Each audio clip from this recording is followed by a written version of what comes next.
Hey team, I just wanted to give you a quick overview and run through of the updated RP 530 calculation sheet.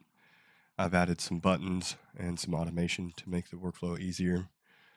So you'll notice right away that we've got the stress tables included, so you don't have to open up external stress tables. You've got your 98, 2012, 2015 color coded, and already have the rows and columns frozen, so it's easier to access. You've got a comprehensive set of instructions here if you need them, but it's pretty self-explanatory and easy to use. So we'll go to the calc sheet.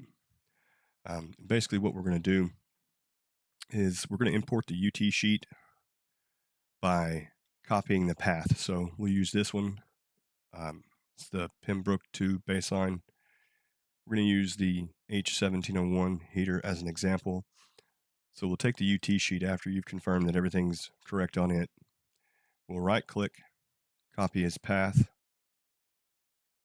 Then once it's copied as path, we'll click one more time over into here, click import data, and you could right click and choose paste, or you can push Control V. It's a little bit quicker to push Control V, then open, and it imports all the UT data completed successfully, and it knows to put the UT readings in their correct spots, so top, bottom, north, south, east, west for each CML. If you'll notice, it didn't give us a corrosion rate or remaining life. That's because we don't have the stress value put in yet. And we'll just put the default in there, 17,100. And it gives us T-min, but no corrosion rate. Well, that's because the build date on the UT sheet is the same as the inspection date. So it's not going to give us a heater age. If you'll notice, it's 0.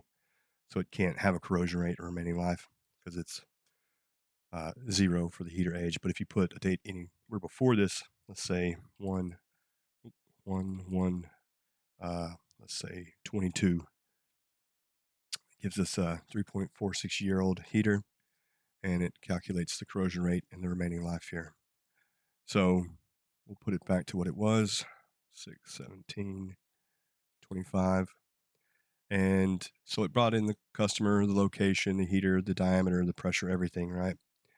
When you go to save this, you have to save it as a macro-free workbook because you can't upload macro-enabled workbooks in Aware. And this button does that automatically. When you click this, it'll actually use the path that we copied from the UT sheet and the heater number and automatically save it as the RP 530 calculation sheet. So if you watch over here, you'll see a new document pop up called the H1701 RP 530. Save as. Boom, it popped in right there. And it tells you that it did successfully save it, and it gives you the path to where it's at. Now, what it does for the sheet, it removes the buttons and the extra sheets down here. So there's no buttons here, no extra sheets. So it's clean to import into Aware. And that's pretty much it. And if you want to manually do it, you can, of course, clear the data. Sometimes it does that. But just clear data. And now you could put in whatever you want manually if you just need to calculate one T-min or something like that. So I am battling COVID. So if there's any bugs or anything happens with the sheet, it crashes, let me know and I'll see if I can't figure it out. Thanks.